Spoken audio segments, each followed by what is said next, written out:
All right, so today we are going to travel back in time to meet the piano's OG ancestor, the harpsichord. I mean, have you ever stopped to think what music was like before the piano was even a thing? Well, we're about to find out. Okay, you know what a piano sounds like, right? It's got that big, rich, powerful sound, kind of like the soundtrack to a blockbuster movie in full surround sound.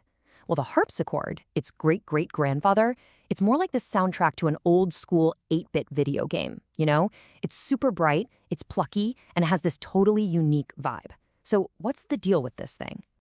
So first up, let's get our bearings. We're jumping back to a time when this instrument wasn't just some retro collectible. Nope, it was the main event for anyone who played keyboard.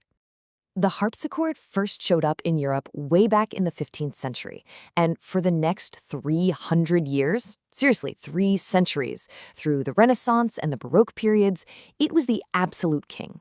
It ruled the keyboard world long before the piano became a thing. It hit its peak in the 18th century, but right around then, this new instrument, the piano, started to steal the spotlight.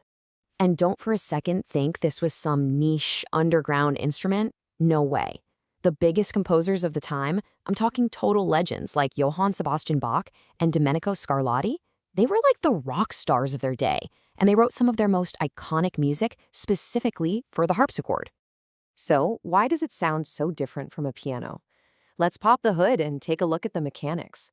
It's actually a pretty genius and surprisingly simple piece of tech. It really just boils down to a super simple 3-step process. Step 1, you press a key. Easy enough. Step 2, that makes a little wooden stick called a jack pop up.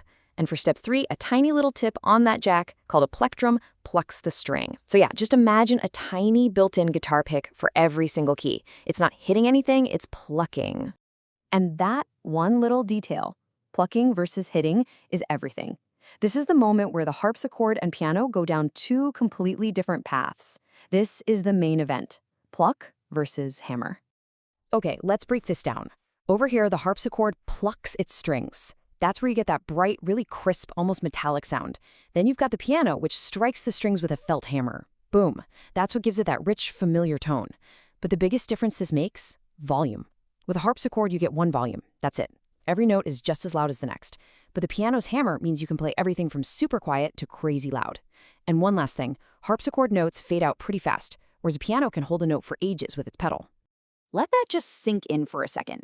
It doesn't matter if you tap the key or slam it, you get the exact same sound, every single time. It's like a button on a video game controller that's just on or off. There's no pressing it lightly for a small jump and harder for a big jump, it's just jump. That's the harpsichord. So how in the world do you make music that sounds emotional and exciting with a limitation like that? Right? That's the million-dollar question. If you can't get louder or softer to build drama, how do you stop the music from sounding totally flat and boring? Well, the players got super creative. They basically came up with their own set of musical skill moves. Exactly. Since they didn't have a volume knob, harpsichord players used these awesome little tricks to make the music pop. They played around a lot with timing and articulation, deciding if a note should be short and snappy or long and smooth. To get your heart racing, they'd unleash these insane flurries of super fast notes. They also added tons of extra little decorations called ornamentation, like trails and other fancy stuff. And get this, some harpsichords even had multiple keyboards or manuals that let you switch between different tones. It was all about skill and style, not just sheer power. So you might be thinking, okay, cool, history lesson, but this thing is just a museum piece now, right? Wrong! The harpsichord has actually made a pretty serious comeback. So here's where it's at today. A huge chunk, about half, is in historical performances. Musicians who want to play Baroque music the way Bach actually heard it, they use a harpsichord. It's kind of like playing a retro video game on the original console instead of an emulator. You get the real, authentic vibe.